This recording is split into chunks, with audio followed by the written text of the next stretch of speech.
presence of our Torah, in the presence of our community, it is an honor to invite forward Bobby Gibbs, who is going to share a few reflections from his recent trip to Israel.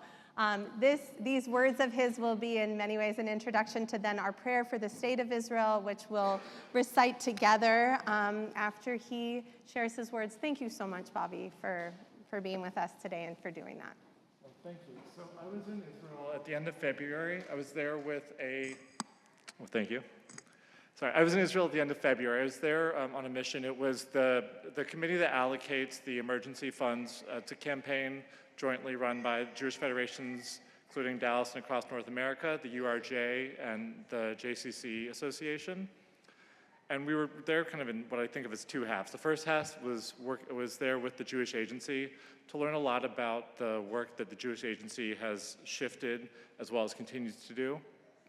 And the second half is really to act as witnesses to what happened on October 7th and as stewards to the campaign monies that have been raised, more than $780 million, almost $400 million of that allocated, and then to understand where the needs are and what we can do to continue to support Israel as it is both in the midst of war and also trying to rebuild from a truly traumatic day.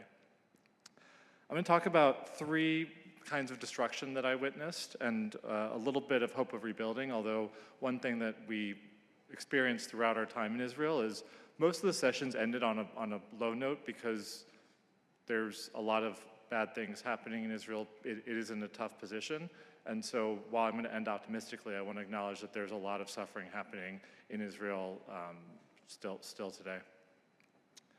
The first is the destruction of life. So we bore witness to what essentially is a mass grave at the Nova Music Festival, seeing hundreds of individuals, in their late teens, early 20s, early 30s, their faces across the graves. But importantly, it's hard in the, just so many people who were killed. Important to hear witness to individuals. And met with Tomer. She, on October 6th, she was working as a receptionist at a hotel. After October 7th, she was called up as a reservist in the IDF.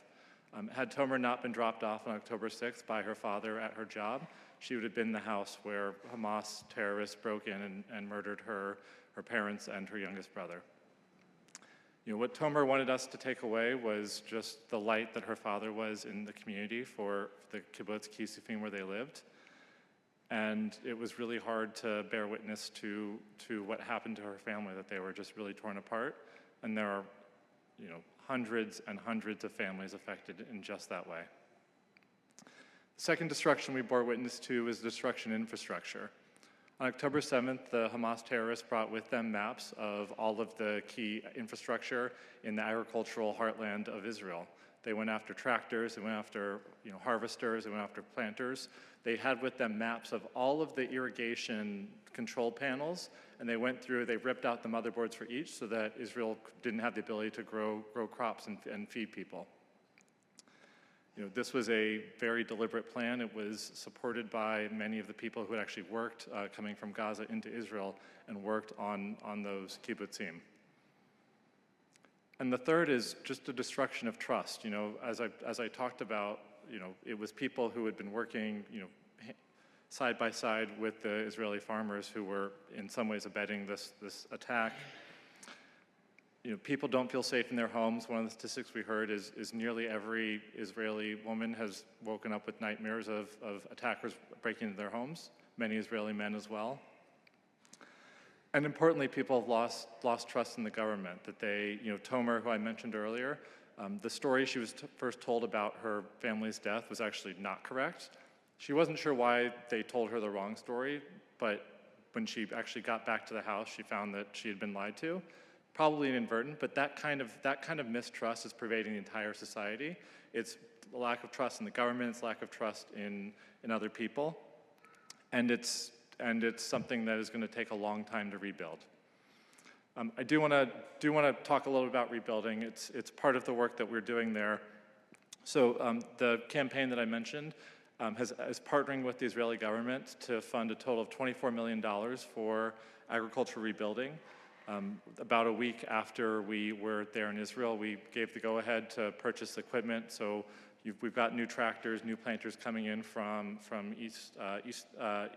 Eastern and Western Europe, like John Deere, tractors, et cetera, with the hope that we can get it in time for the planting season. Right around Passover is the key planting season. Basically, all of the agriculture from the fall season was lost. Something like 80% of the capacity in the winter was lost. So we're hoping to get something higher than that. And I'm very proud of the work that we're all doing as an American Jewish community to support Israel, and want to thank everybody who's participating in that campaign. So a lot to cover. I was there for 7 days. It felt like 7 weeks for how much we learned and how much we witnessed. I'd be happy to talk to anyone during the Kiddush if you want to hear more. Thank you.